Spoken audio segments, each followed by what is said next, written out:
Alyssa here at Sipkens Nurseries, and 4 common insects and diseases that you may find on your roses this year are aphids and rose sawfly, powdery mildew, and black spot.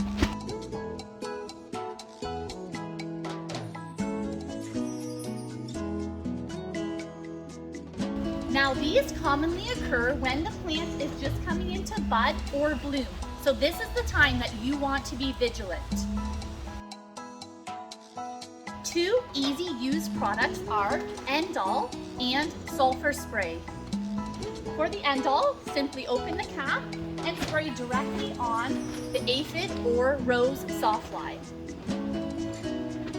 For your powdery mildew or your black spot, use the fungicide and simply spray directly onto the leaf.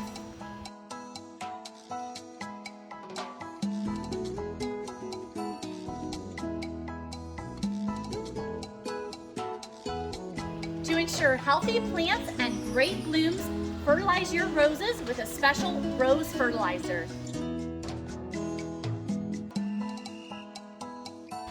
Follow these great tips to ensure healthy roses all summer long.